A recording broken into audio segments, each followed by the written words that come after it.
Oi boys, welcome back to another video on the channel, and it is that time of the season. We have a bit of post-season action with the Pacific Cup kicking off Friday 18th of October. Tonight, in fact, by the time you see this video, with a banger between the Kangaroos and Tonga 13, also known as Tonga Invitational, and of course Mate Ma'a Tonga. The last time these two teams met, Tonga made history, defeating Australia for the first time ever 2 years after the shock decisions by both Andrew Fifita and Jason Taumalolo, making the decisions to both walk away from their Tier 1 teams heading into the Rugby League World Cup. Now that was 5 long years ago, and between then and now, Mate Ma'a Tonga haven't had much success when it comes to playing Tier 1 nations. They played New Zealand in 2022 and are coming into this Pacific Cup riding a disappointing tour of England where they did get swept 3-0. After making waves over a half decade ago, there is still a lot to prove, especially coming off that 2023 international campaign. Here's how they line up. So in the back line they have Lihai Hapoate, Daniel Tupou, Mosese Suli, Paul Alamoti, Sione Katoa, Tuimo Alalohea and Isaiah Kato. And looking at the engine room, this is where they do shine with Adam Funua-Blake, Siliva Havili and Felice Kaufusi in the front row. The back row, they do have a top 5 pairing in my opinion, with Haumole Olakawatu and Eliesa Kato. And in the 13, Jason Taumalolo. Coming off the pine for Tonga, they got Sonny Luke, Sitili Tuponua, Daniela Paseka and Kiongolo Matangi. So after reading that, you can see why the expectations are high with the MMT fans, as that is a fairly solid 17 on paper. On the other side of the coin, since losing to Tonga in 2019, the Kangaroos had a successful campaign in the Rugby League World Cup and, more recently, a disappointing showing after going down in historic fashion to the New Zealand Kiwis out in Hamilton, losing 30 points to 0. So like the Tongans, they are also coming into this match with a little bit of a chip on their shoulder, and here's how they line up from 1 to 17. In the back 5, Dylan Edwards, Xavier Coates, Hamiso Tabuai-Fidow, Tom Trbojevic and Zach Lomax. In the halves, Tommy Dearden and Mitchell Moses.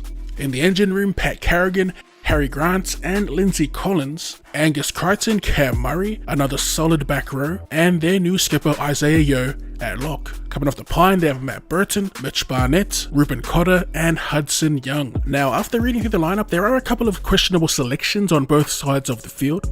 On the side of Tonga, Paul Alamoti ahead of Toluta Okola is one I wasn't really expecting. Granted, Alamoti is coming off a grand final win. I do think Gola is more well-rounded, and depending on what side they play, Alamoti could be found out if up against the likes of, or the speed of, Hamiso Tabuai-Fidow.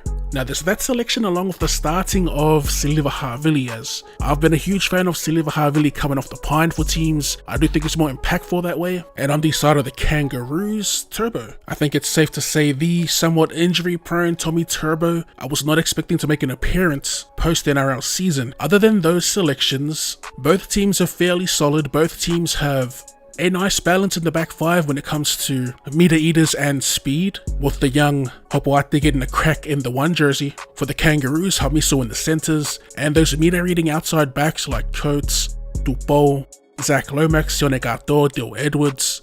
It should be a good contest. Where Australia posed the biggest threat though is hands down in that spine, with Harry Grant at hooker, Edwards at fullback, Tom Dearden in the 6 and Mitchell Moses in the 7. I think Mitchell Moses could be in for a blinder. He has one of the best tactical kicking games in the league, arguably neck and neck with Nathan Cleary in my opinion. And I'll be interested to see who he targets, whether it be the young fullback or say a Sione Kato who has been susceptible in the past. Not only is his kicking game good, his running game is just as lethal and unpredictable, as he's one of the best at shoring up short sides. I think when fatigue starts to become a factor, we'll see those unpredictable players like Grant and Moses take over. For Tonga, they just need to not overcomplicate things. International footy, with less time to prepare, you do get a more simplified brand of football, especially judging off last year's English campaign, have been a little susceptible to overcomplicating things, or being a little too systematic, too predictable. In terms of attack at least, they got the pack to play it simple. It's a forward pack that is all in form.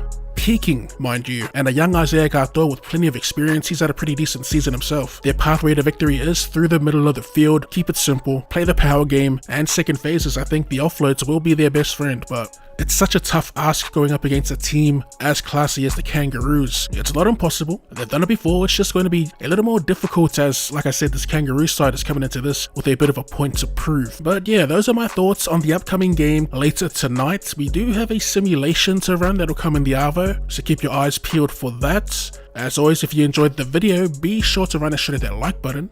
And for more off-season content, go ahead and drop your boy a cheeky sub. Thanks for tuning in, and I'll see you later.